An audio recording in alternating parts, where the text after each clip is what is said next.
one of these Japanese fighter pilots making a head-on pass at me. I can see his guns firing, and I'm firing my guns. We knew that we were in it for keeps. It was a game. And if you won out, why, congratulations. You got a $500 bonus. And, of course, if you lost, you got a funeral.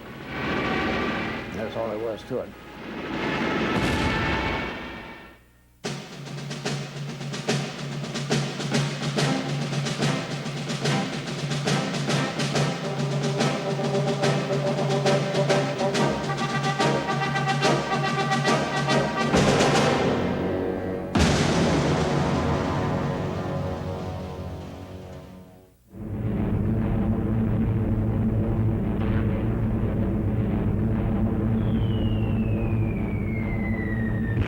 The Japanese invasion of Manchuria that began in 1937 threatens to engulf all of China.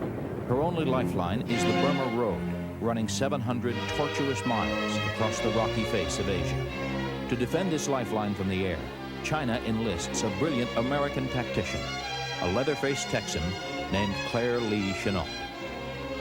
He returns to the United States to seek adventurous American volunteers. Recruiting must be carried out in secret. Ed Rector, 7+ kills. Enchanted as a boy by Rudyard Kipling's Tales of the Far East, Rector jumps at the chance to join Chennault. You don't go to the other side of the world and not know really what the hell you're going over there to do or how you're going to do it unless you're a bit adventurous and a little nutty. And that applied to all of our people. 100 pilots, nearly 200 ground crew, a doctor, and 2 nurses. All throw caution to the wind to ship out with Chennault's American Volunteer Group, the AVG. Pilots are paid $750 a month, an American general's pay, with a bonus of $500 for every Japanese plane shot down. I'd love to get you on a slow boat to China, all to myself alone.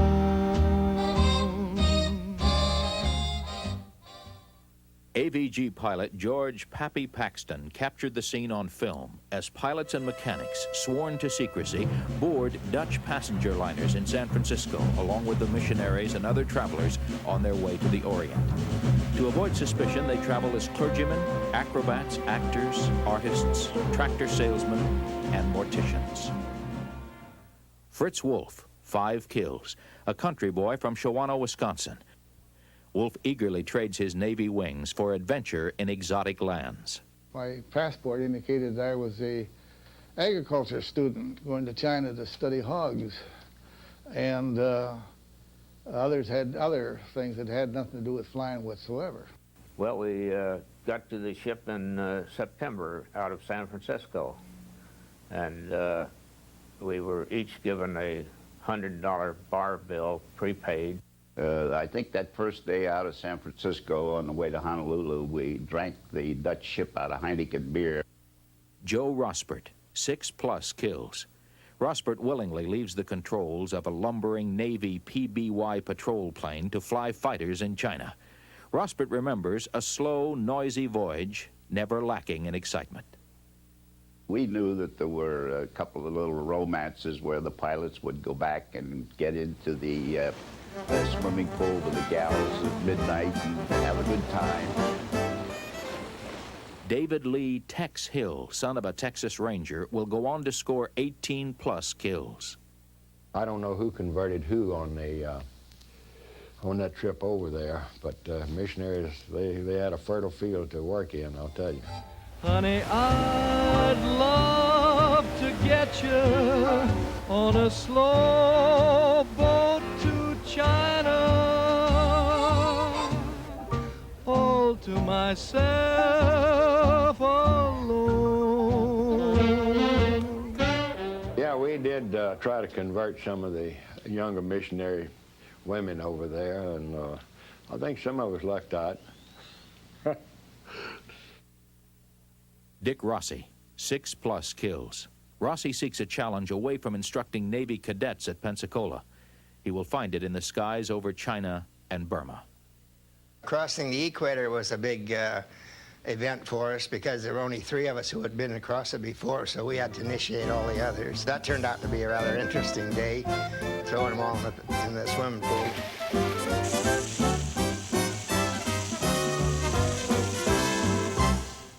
The good time cruise ends and the war begins when the ABG lands in Rangoon, Burma, and journeys northward to the airbase at Toungoo. They find their home a quagmire in the middle of a pestilential Burmese jungle. Here they meet the man behind the mission, Claire Chenault, who they will come to affectionately call the Old Man. My first impression of Chenault was that here's a guy, you immediately see the strength of character in that person. He's the kind of guy that you immediately feel like that you can trust. He knows what he's doing. He was a man of very few words, but he'd come across right to the point. He was a gung-ho character and took no back talk from anybody. But at the same time, he mixed well with everybody. He played softball with us, and he was very receptive to anything. So right off, we had to like him. We had to have a lot of respect for him. He knew his business. Jim Howard will see his first combat under Chenault. He will score 13+ kills and later receive the Medal of Honor. He was a plain individual, but he was a leader, and he knew what he was doing. We just would have gone to any extent to follow Chenault. These American pilots will pay Chenault no greater tribute than to follow him into battle.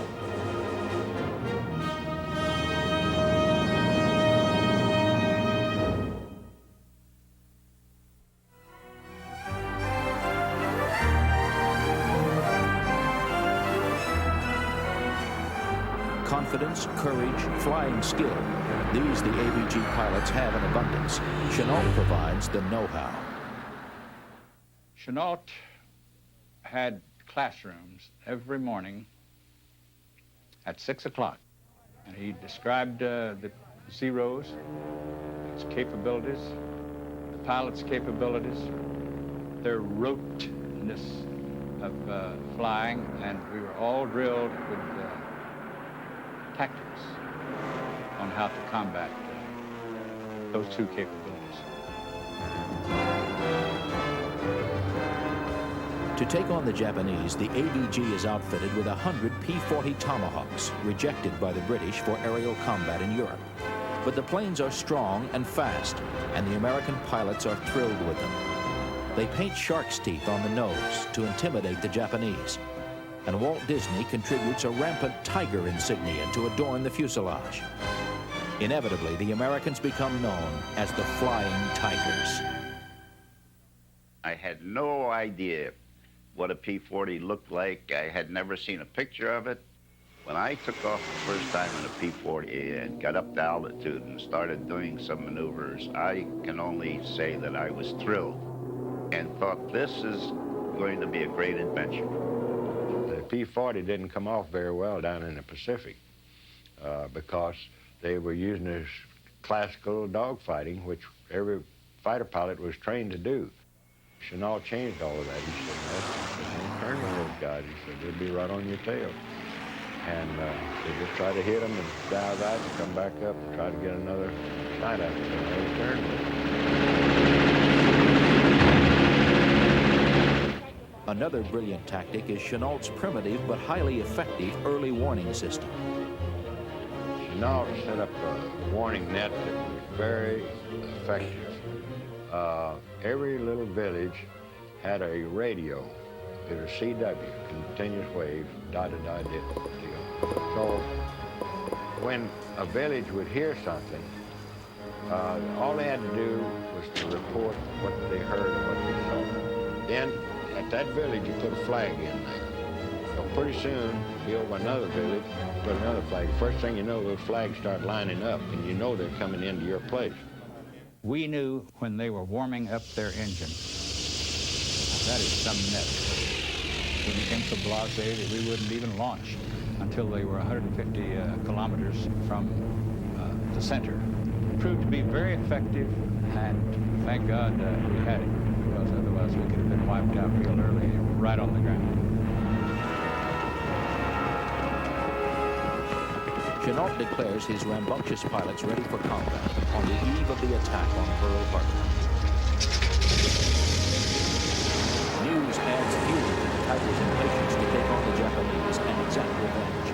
He divides his Tigers into 3 squadrons. The Hells Angels fly south to defend the critical port at Rangoon. The Adam and Eve and Panda Air squadrons fly to the Chinese city of Kunming, the northern juncture of the Burma Road. There, Ed Rector makes the Tigers' first kill. Held the trigger down, closed in, saw my shots hitting, and then I was directly astern, continued to hold the trigger down. At the last moment, I got the target assassinated, and the shot was hitting forward. I could see the mine ribs, camouflage pattern, dead tail gunner with his jaw shot in the head.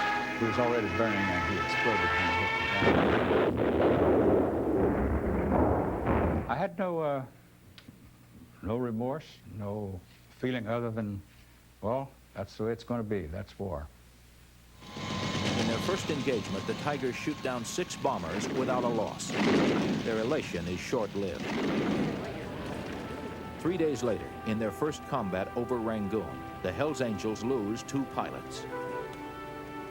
When we started losing some in our first battle in Rangoon on the 23rd of December, it looked like they outnumbered us so bad, and we figured, gee, if we lost 2 today and we're going to lose 2 to 3 every day, we won't be here very long. But 2 days later, on Christmas Day 1941, the Tigers regained their confidence, sending down in flames more than 30 bombers and fighters. Chennault's tactics are paying off. Operate in pairs, hit and run, capitalize on the P-40's ruggedness and 6 heavy guns. Avoid turning duels with the nimble Japanese planes. The enemy is impressed. Satoshi Anabuki, 51 kills. General Chennault and his American unit based in China were tough opponents. He organized battle very well, so we had to be on guard against his attacks.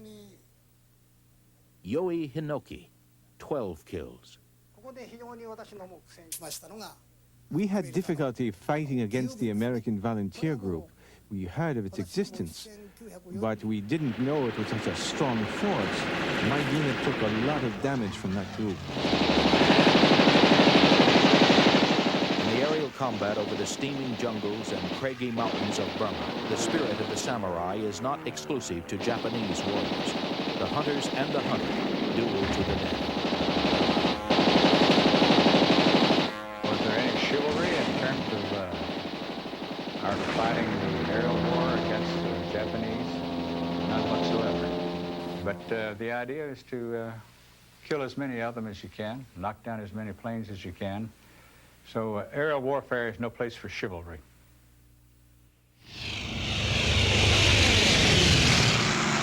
In early 1942, the Tigers go on the offensive, launching low-level strafing attacks against Japanese airfields. On the first mission, Tex Hill teaches Jim Howard the importance of a wingman. We went into this little airfield, and of course we figured, you know, we were going to have total surprise. We didn't bother to look up. But I bore in and strafed the planes that were lined up, and then came around the second time and strafed a whole line of other fighters where they were all turning up on the ground. Well, by golly, there were Japanese fighters in the air circling. And this guy was on Jim Howard's tail, and so I closed right in behind him. I was so excited. I just looking right through the windscreen there, following those traces, and went right in behind him, and just hosed him down. Their bullets came without stopping, like water pouring from a watering can. There was no way to avoid their bullets. That was the first time I fought against the Americans, and I learned that they were tough. By the spring of 1942, the Flying Tigers are down to only 30 planes, short on ammunition, fuel, and other critical supplies. They feel like forgotten warriors. We didn't have tires. Tires would blow out. We cannibalized other airplanes to get the parts. One thing that really kept us alive was our ground crew people, our line chiefs, that really did a terrific job to get those planes into the air. We get all the glory. We get all the notoriety. But let me tell you, we are nothing compared to the ground crew, the personnel, because without those people, we would never have shot down an airplane. It is beyond belief, even today, in recollection of what they accomplished. American ingenuity keeps the planes flying. Chinese ingenuity keeps the Japanese guessing. The story about the dummy P-40s is absolutely true.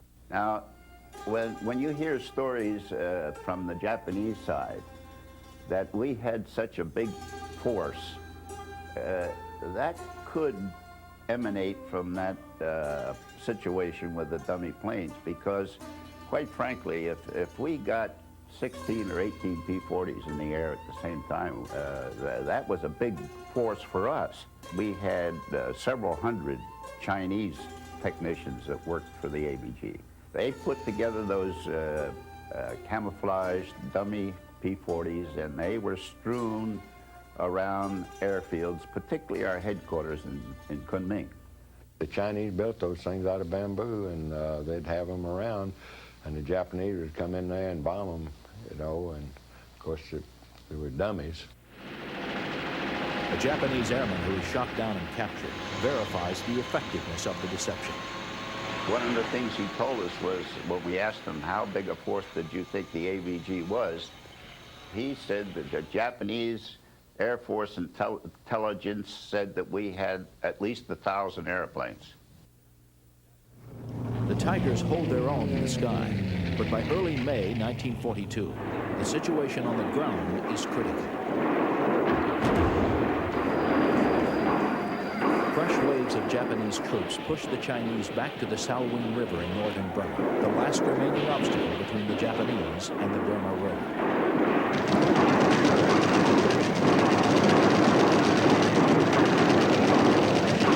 With only 4 planes, the Tigers turn the tide. Our group was very instrumental in stopping them at the Salween Gorge. Blew up all the tanks and their bridge and everything. From then on, they started a retreat.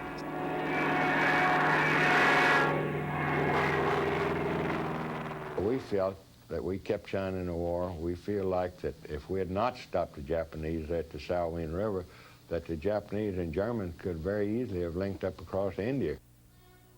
On July 4th, 1942, the Flying Tigers contract with the Chinese government expires. In recognition of his achievements with the AVG, Claire Chennault is made a brigadier general in the U.S. Army Air Corps. But for his men, the future is less certain. Their recognition comes in the form of a hard-nosed general named Clayton Bissell. He comes not to praise the Flying Tigers, but to bury them. His purpose, to induct them into the Army Air Corps. He got up in front of our group and was about as obnoxious as anyone could be. Then he turned around and he says, if you don't come in, we're not going to help you home. You get home from China on your own. We'll give you no priority of transportation, no help. Plus, we'll make sure that the draft board contacts you within 3 days after you get in the United States. That kind of threat went over like a lead balloon with our guys, you know. They knew better than that, so that turned a lot of them off. The American volunteer group disbands, leaving behind an incredible legacy. In just 7 months of combat, they shoot down a confirmed 297 Japanese planes, with a kill ratio of 23 to 1. 9 pilots are killed in action, 9 dead in accidents, and 4 missing in action. In the dark days of 1942, Americans at home need victories, and they need heroes. The Flying Tigers supply both. We slowed down the campaign in Burma by a few months by having been there, so that gave our country quite a bit of breathing space. We were the only people who were doing anything to the Japanese. We were losing our hat, ass, and spats around the world. And here we were with these tremendous victories, and this was the only good news going. Spirit, camaraderie, courage. The Flying Tigers were as courageous as they were colorful, and they left a name that will never die. The sacrifices they made are summed up in the letter of condolence sent by the Chinese government to the families of those who were killed. He was one of a group of brave and far-sighted young men who sensed the danger not only to China, but to America and to freedom throughout the world.